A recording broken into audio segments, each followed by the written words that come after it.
వశిష్ఠ మునీంద్ర, నా మనస్సులో గొప్ప సందేహము గలిగినది.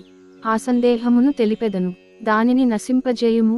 మీరు నాకు ధర్మసూక్ష్మమును జెప్పితిరి. పాతకములలో గొప్పవానిని జెప్పినారు.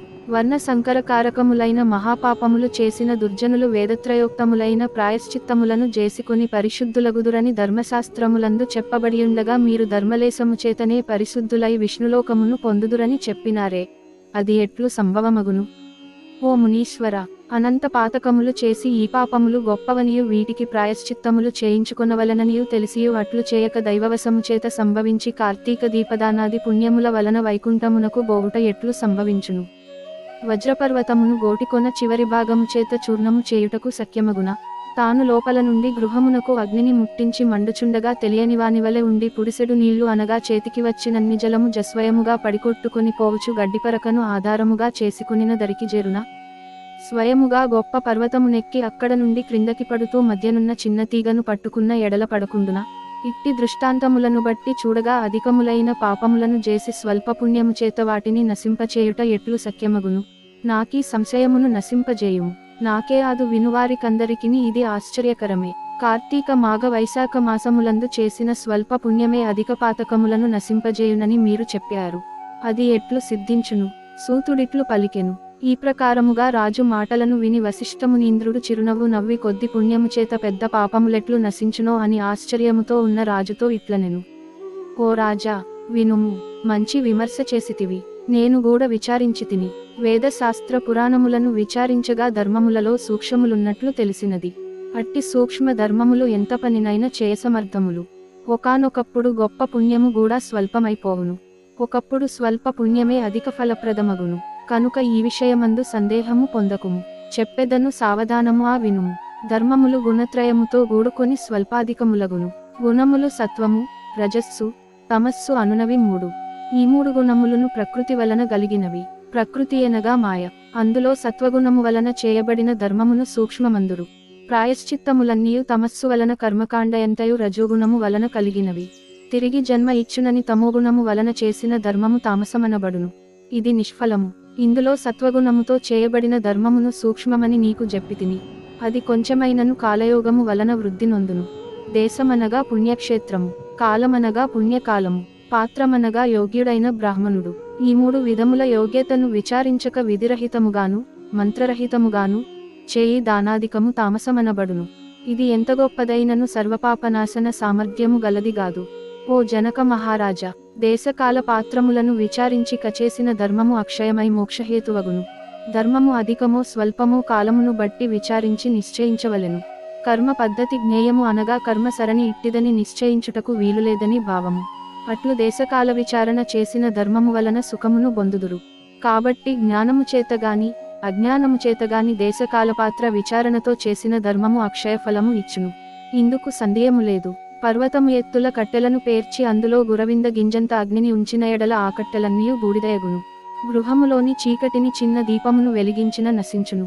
చిక్కగా ఉన్న బురద నీటిలో ఎంతకాలము స్నానము చేసినను చివరికి నిర్మల జలమందు ఒకమారు స్నానమాచరించిన ఎడల ఆ మురికి పోవును. అట్లే అల్ప పుణ్యము చేత అధిక పాపములు నశించగలవు. అజ్ఞానము చేతగాని జ్ఞానము చేతగాని చేసిన పాపములు అధిములుగాని స్వల్పములుగాని హరినామ సంకీర్తనము వలన నశించును. మహిమ తెలియక చేయబడినదైనను హరినామ సంకీర్తనముచే పాపములన్నీయు వెదురు పొదలను అగ్నివలె దహించును. పైన చెప్పిన విషయమై ఒక కథను చెప్పెదను వినుము. పూర్వకాలమునందు కన్యా కుబ్జమను క్షేత్రమందు వేదవేదాంగ పారంగతుడైన సత్వనిష్ఠుడను నొక బ్రాహ్మణుడు గలడు. ఆ బ్రాహ్మణునకు పతివ్రతయు ధర్మాత్మురాలు అగు భార్య కలదు. వారిరువురకు చివరి కాలమున అజామిలుడను ఒక కుమారుడు పుట్టెను. అజామిలుడు దురాచారుడును, దాసీ భర్తయు, హింసకుడును, నిత్యము దాసీ సాంగత్యమందు ఆసక్తిగలవాడై ఉండెను. అట్టివాడు స్వల్పపుణ్యము చేత అనగా తెలియక చేసిన హరినామ సంకీర్తనము వలన తరించెను. ఆ అజామిలుడు ప్రవర్తించిన ప్రకారము ఎట్లనిన అజామిలునకు యౌవనము రాగానే దుష్ట బ్రాహ్మణుని ఇంటిలో ఒక దాసీయున్నది. దానితో సంగమము చేసి దాని యందు ఆసక్తుడై తల్లిని తండ్రిని విడిచి కామాతురుడై దానితోనే జలపానము, భోజనము, శయనము జరుపుచు వైదిక కర్మలను విడిచి కామశాస్త్ర ప్రవీణుడై ఆలింగన చుంబనాది కర్మలయందాసక్తి గలగాడై ఆదాసీతోనే నిరంతరము కాలము గడుపుచుండెను. ఆ అజామిలుడిట్లు కులాచార భ్రష్టుడైన కారణమున బంధువులందరూ అతనిని గృహము నుండి వెళ్ళగొట్టిరి. అజామిలుడు ఆయూరిలోనే ఒక చండాలుని ఇంటిలో నివాసము చేసుకొని నిత్యము దాసీతో గూడి కుక్కలను ఉచ్చులు వేసి మృగములను పట్టుకొనుచు వాటిని వెంటబెట్టుకుని అరణ్యమునకు పోయి పశువులను పక్షులను మృగములను జంపి వాటి మాంసమును భుజింపుచు కాలము గడుపుచుండెను. ఇట్లుండగా ఒకనాడు ఆదాసి కల్లుద్రాగుదమను యాసతో తాటి చెట్టెక్కి కొమ్మవిరిగి క్రిందబడి మృతి పొందెను. తరువాత అజామిలుడు భార్యను జూచి తన ప్రాణముల కంటే అధిక ప్రియమైనది గనుక చచ్చిన శవమును తన ముందు ఉంచుకొని వికలుడై బహుశోకించి తరువాత దానిని కొండగుహయందు పారవైచి ఇంటికి పోయెను. తరువాత అజామిలుడు యౌవనవంతురాలైన దాని కూతును చూచి పాపాత్ముడు గనుక తన పుత్రికయను నీతిని విడిచి దానితో చిరకాలము సంభోగించి సుఖించెను. తరువాత అజామిలునకు ఆ కూతురియందు కొందరు పుత్రులు గలిగి నశించిరి. అందు చివరివాడు మాత్రము మిగిలియుండెను.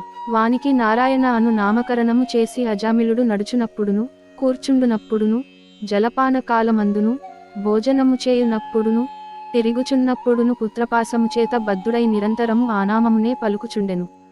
కొంతకాలమునకు అజామిలునకు మరణకాలము సమీపించగా అతనిని కత్తీసుకొని పోవుటకు గాను ఎర్రని గడ్డములు మీసములు గలిగి చేతులందు దండములను రాళ్లను కత్తులను ధరించి భయంకరులైన యమదూతలు వచ్చిరి. అజామిలుడు తనను దీసుకొని పోవవచ్చిన యమదూతలను జూచి భయపడి పుత్రస్నేహము చేత దూరమందాటలోనున్న కుమారుని నారాయణ నారాయణాయని పిలిచెను. ఆపులుచునప్పుడు భయముచేత దీనస్వరముతో పెద్దగా ఓ నారాయణాయని పలుమారులు పిలిచెను. రాజా దైన్యముతో గూడి నారాయణ నామసంకీర్తనమును మరణకాలమందు అజామిలుడు చేయగా విని యమదూతలు ఆలోచించి దగ్గరకు రా వెరచి దూరముగా పోయి భయముతో నుండిరి. అంతలో తేజోవంతులైన విష్ణుదూతలు వచ్చి యమదూతలను జూచి ఓయి ఈ అజామిలుడు మావాడుగాని మీవాడుగాడని పలికిరి.